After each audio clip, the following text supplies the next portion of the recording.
அன்பார்ந்த நேயர்களுக்கு வணக்கம். நான் உங்கள் மதுசூதனன் கலைச்செல்வன். தினம் ஒரு கதை நிகழ்ச்சியில் இன்று உங்களை சந்திப்பதில் மகிழ்ச்சி கொள்ளுகிறேன். நல்லவை தோன்றிய போதே அல்லவையும் தோன்றியது என்று ஒரு சித்தாந்த கொள்கை நம்மிடையே வழக்கில் உண்டு. எப்போதுமே இருவேறு துருவங்களை ஒன்றிணைந்து அது ஒன்றை ஒன்று மாறுபட்ட கண்ணோட்டத்தில் பார்க்க பெரும்பான்மை ஒன்று நமக்கு நன்மை பயப்பதாகவும் மற்றொன்று நமக்கு தீமை பிறப்பிப்பதாகவும் இருக்கும்படியாய்த்தான் இந்த உலகத்தினுடைய அமைப்பே இருக்கப்படுகிறது. அந்த நிலையில் எதை நாம் கொள்ள வேண்டும், எதை நாம் தவிர்க்க வேண்டும் என்பதை சிந்தித்து செயலாற்றுவதற்குத்தான் பகுத்தறிவு என்ற அளவிலே சிந்தனை திறத்தை இறைவன் நமக்கு வழங்கியிருக்கிறான்.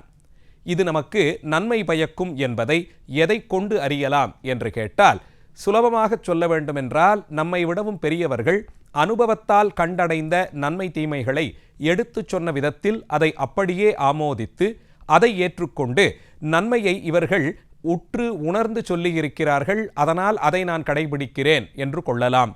அல்லது நாமாக வாசித்து தெளிந்து ஆன்றோர்கள் இயற்றி இருக்கக்கூடிய ஞான நூல்கள் உபதேசங்களிலிருந்தெல்லாம் இது சரி இது தவறு என்பதை வாசித்து தெளிந்து பெறலாம். அல்லது மூன்றாவதாக மற்றும் ஒரு கடினமான ஒரு வழி உண்டு. அதுதான் அனுபவத்தாலே இது தவறு என்பதை நாமே பட்டு திருந்தி அதன் மூலமாக பெற்ற அறிவு. அதனால்தான் இதை ஏட்டறிவு என்றும் பட்டறிவு என்றும் இரண்டாக பிரிப்பார்கள். வாசித்து தெளிதலும் நாமே அனுபவித்து தெளிதலுமாய் இரண்டு விதத்திலும் தவறு எது என்பதை அறிந்து கொண்டு இனியேனும் அதோடு சேராமல் இருப்போம் என்று அதிலிருந்து விலகி இருத்தல் நன்மை பயக்கும். இந்த விதத்தில் நேர்மறையான துருவங்கள் எல்லாம் உலகில் ஒன்றோடொன்று ஒன்றை ஒன்று சார்ந்தும் சாராததுமாய் இருக்கக்கூடிய ஒரு சூழலிலே நமக்கு எது சரி நமக்கு எது தீமை என்பதை நாம் அறிந்து கொண்டு அதன்படி செயலாற்ற வேண்டும்.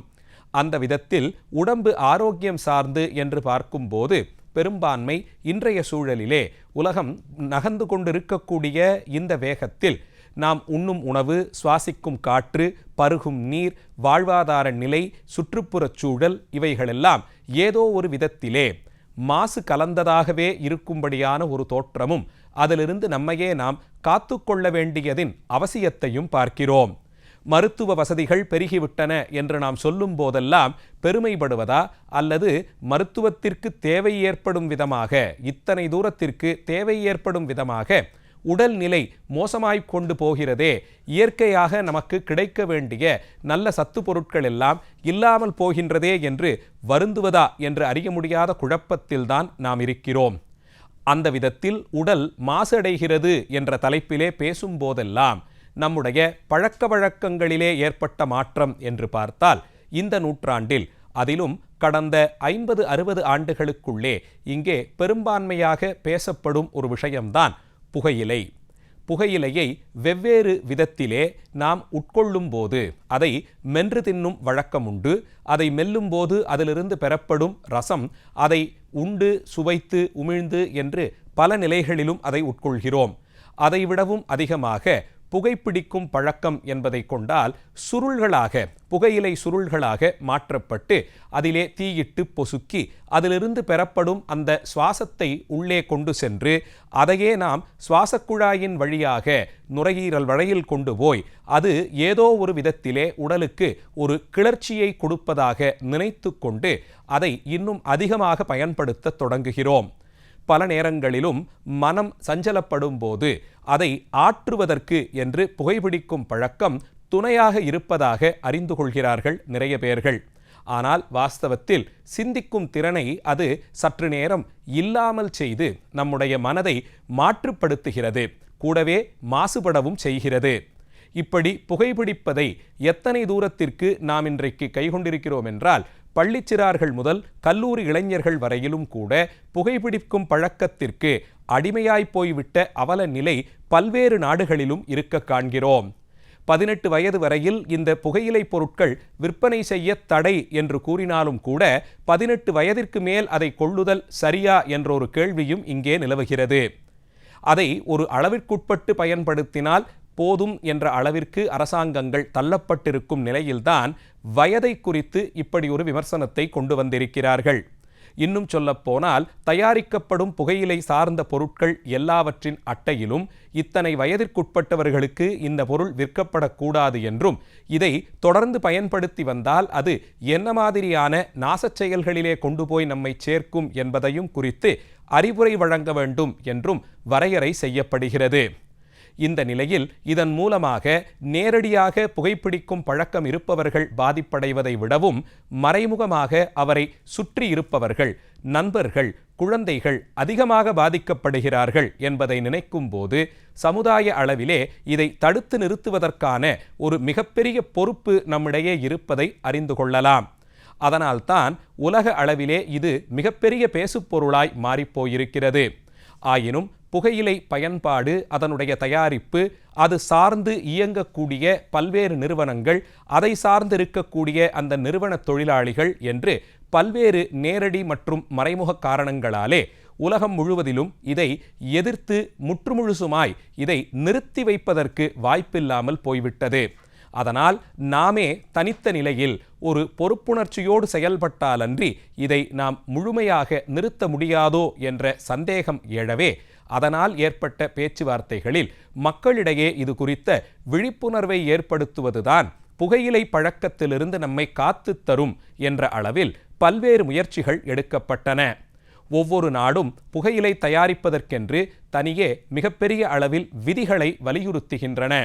ஒரு ஆண்டிற்கு இத்தனைதான் அதை தயார் செய்ய முடியும், இந்தந்த பகுதிகளுக்கு இவ்வளவுதான் அனுப்ப முடியும், இந்த வயதுடையவர்களுக்கு அதை வழங்கக்கூடாது. உதாரணத்திற்கு பள்ளி இருக்கக்கூடிய பகுதிகளிலே குழந்தைகள் படிக்கும் கல்வி நிலையங்களிலிருந்து பல தூரத்திற்கு, இத்தனை தூரத்திற்குள் கடைகளில் புகையிலை சார்ந்த பொருட்கள் விற்பனையே செய்யக்கூடாது என்ற அளவிற்கு நேரடியாகவே தடைகள் எல்லாம் கூட விதிக்கப்பட்டிருக்கிறது. உலக அளவில் பேசுபொருளாய் போன இந்த தலைப்பை ஐநா சபையின் சுகாதார அமைப்பு, உலக சுகாதார அமைப்பு, வேர்ல்ட் ஹெல்த் ஆர்கனைசேஷன் என்று சொல்லுவோம், அந்த அமைப்பினர் இதை ஆண்டுதோறும் அடிக்கடி பேசி பலதரப்பட்ட நாடுகளுக்கும் இதை கொண்டு போய் சேர்க்க வேண்டும். புகையிலையாய் ஏற்படக்கூடிய உடல் ஆரோக்கிய பாதிப்பு, அதன் மூலமாக குடும்பத்தில் இருப்பவர்களுக்கு அது மறைமுகமாக ஏற்படுத்தக்கூடிய தாக்கம், இப்படி இந்த தலைப்புகள் எல்லாவற்றையும் எல்லா தரப்பு மக்களிடமும் கொண்டு போய் சேர்க்க வேண்டும் என்ற எண்ணத்தில் புகையிலையை எதிர்த்து பேசுவதற்கு ஒரு நாளை அறிவிக்க வேண்டி ஒவ்வொரு ஆண்டும் மே மாதம் 31ஆம் தேதி புகையிலை எதிர்ப்பு தினம் என்று அறிவித்து அதை அந்த அளவிலே மக்களிடையே விழிப்புணர்ச்சியை ஏற்படுத்துவதற்கான தினமாக கொண்டாடி வருகிறார்கள்.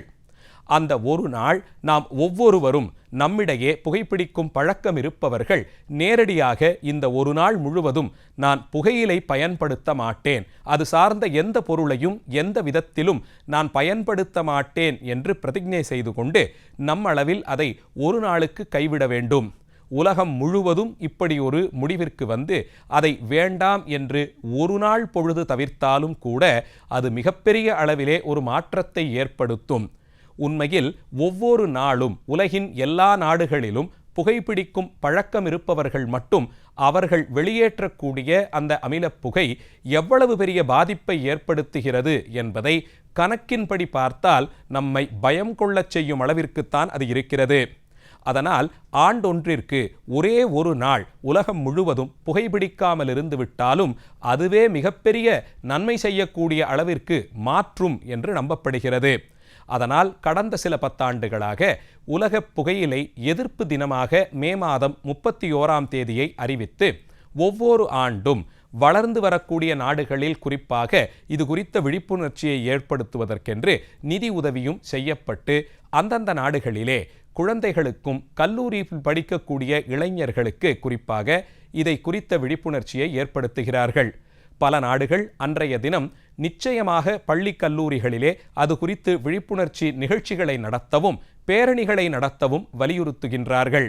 மாணவர்களும் ஆசிரியர்களுமாக சேர்ந்து வீதியிலே பதாகைகள் ஏந்தி கொண்டு போய் புகையிலை பிடிப்பதனால் வரக்கூடிய பாதிப்பு, அதால் ஏற்படக்கூடிய உடல் மாற்றம், அது நம்மை சிறுக சிறுக எப்படி அழித்து கடைசியில் நரம்பு மண்டலத்தை செயலிழக்கச் செய்து அதன் மூலம் நம் நினைவு தப்பிப்போகும் அளவிற்கு கொண்டு போய் சேர்க்கும் என்பதை வலியுறுத்தி பதாகைகள் ஏந்தி படங்களை காண்பித்து பாமர மக்களிடையே இது குறித்து விழிப்புணர்ச்சியை ஏற்படுத்தி வருகிறார்கள். புகையிலை பிடிப்பதன் மூலமாக நேரடியாக நுரையீரல் பாதிப்பு, அதைத் தொடர்ந்து சுவாசக்குழாய் பாதிக்கப்படுகிறது. இது இரண்டும் பாதிக்கப்பட்டால் நமக்கு இரத்த அழுத்தம் முதல் பல்வேறு நோய்களும் இதனால் வருவதற்கு வாய்ப்புகள் உண்டு. எல்லாவற்றையும் தாண்டி வாயிலிருந்து தொடங்கி தொண்டை, சுவாசக்குழாய், நுரையீரல் வரையிலும் புற்றுநோய் வருவதற்கான வாய்ப்புகள் மிக மிக அதிகமாக இருப்பதை பார்க்கிறோம். அதனால்தான் ஒவ்வொரு ஆண்டும் இந்த நாளை குறித்து அன்றைய தினம் பள்ளி கல்லூரிகள் வாசலிலே புகையிலை விற்கக்கூடிய கடைகள் முன்பாக புகையிலை பிடிப்பவர்களிடமெல்லாம் நேரடியாக போய், குறிப்பாக உடலுக்குள்ளே நம் கண்ணுக்கு தெரியாமல் அது ஏற்படுத்தக்கூடிய பாதிப்புகளை சுட்டிக்காட்டி, படங்களின் மூலம் சுட்டிக்காட்டி விழிப்புணர்ச்சியை ஏற்படுத்துகிறார்கள். திரையரங்கங்களில் இதுபோன்ற கேளிக்கை இடங்களிலே செல்லும் போது அங்கே இயல்பாக சமுதாய அளவில், சமூக அளவில் நண்பர்கள் ஒன்று சேரும் இடம், இதுபோன்ற இடங்களிலே புகையிலை பிடிப்பதால் ஏற்படக்கூடிய பாதிப்பை காணொளிகள் மூலமாக திரையிடும்படியாக வலியுறுத்தி கடந்த சில ஆண்டுகளாக இந்தியாவில் எந்த திரையரங்கிற்கு நாம் படம் பார்க்க சென்றாலும் படம் தொடங்குவதற்கு சில மணி துளிகள் முன்பாக இது குறித்த விழிப்புணர்ச்சி காணொளியை அவசியம் திரையிடும்படியாகவெல்லாம் விதித்திருக்கிறார்கள். சிறுவர்களை நம்பித்தான் இந்த உலகம், அடுத்தடுத்த தலைமுறையினரை நம்பித்தான் இயங்கிக் கொண்டிருக்கிறது. அதனால் வயது முதிர்ந்தவர்களை காட்டிலும் இவர்களிடம் இது குறித்த விழிப்புணர்ச்சியை ஏற்படுத்தினால் அடுத்த ஒரு தலைமுறையையாவது நாம் முடிந்த அளவு பாதிப்பிலிருந்து பாதுகாக்கலாம் என்ற எண்ணத்தில்தான் இளைஞர்களிடம் இந்த செய்தியை கொண்டு போய் சேர்ப்பதை முக்கியமான ஒரு குறிக்கோளாய் கொண்டு உலக சுகாதார அமைப்பு செயலாற்றி வருகிறது. ஒவ்வொரு ஆண்டும் புகையிலையை எதிர்க்கக்கூடிய தலைப்புகள் ஒன்றை தேர்ந்தெடுத்து அதன் மூலம் ஏற்படக்கூடிய வெவ்வேறு பாதிப்புகளை அன்றைய வருடத்திற்கான கருப்பொருளாய் கொண்டு பேசியும் நடித்தும் பாடியும் பதாகைகள் ஏந்தியும் விநியோகம் செய்தும் நடத்தி வருகிறார்கள். புகையிலை பிடிப்பதால் ஏற்படக்கூடிய பாதிப்புகள் வெவ்வேறு தரத்தில், வெவ்வேறு தளத்தில் இருப்பதால் ஒவ்வொரு ஆண்டும் அந்த தினத்திற்கான கருப்பொருளாக ஒரு தலைப்பை தேர்ந்தெடுத்துக் கொள்கிறார்கள். அந்த தலைப்பை சார்ந்து அந்த ஆண்டிற்கான விழிப்புணர்ச்சி நிகழ்ச்சிகள் ஏற்படுத்தப்படும். அப்படி குறிப்பிட்ட தலைப்பை எடுத்து பேசும்போதுதான் மக்கள் இப்படி ஒரு பிரச்சனை நமக்கு வந்தால் அது நம்மை மட்டுமல்லாது நம்மை சார்ந்திருக்கும் குடும்பத்தையும் பாதிக்கும் என்று தத்தம் அளவிலே புரிதல் ஏற்படுகிறது. அதனால் விழிப்புணர்வோடு சேர்ந்து மருத்துவ முகாங்கள் நடத்துவது, பாதிக்கப்பட்டவர்களுக்கு மருந்து கொடுப்பதை கடந்து அடுத்தவர்கள் செய்ய வேண்டிய உயர் சிகிச்சைகள், அதற்கு எந்த மாதிரியான இடங்களை அணுகலாம் என்பன போன்ற தலைப்புகளும் பேசப்படுகின்றன. புகையிலை குறித்து பேசும்போதெல்லாம் அதை முழுவதுமாக தடை செய்ய முடியாது என்ற ஒரு உண்மையையும் ஒரு அளவில் நாம் ஏற்றுக்கொள்ளத்தான் வேண்டியிருக்கிறது. அதனால் நம்மளவில் ஒரு கடமையோடு செயலாற்றும் போது அரசாங்கமும் புகையிலை தயார் செய்யக்கூடிய நிறுவனங்களிடம் பல்வேறு கட்டுப்பாடுகளை விதித்து அவர்களுக்கு வரியை இன்னும் கூடுதலாக வைத்து அதன் மூலம் அவர்கள் ஆண்டுதோறும் தயாரிக்கக்கூடிய புகையிலையின் எண்ணிக்கையை மிகப்பெரிய அளவிலே குறைத்து கொண்டு வருகிறார்கள்.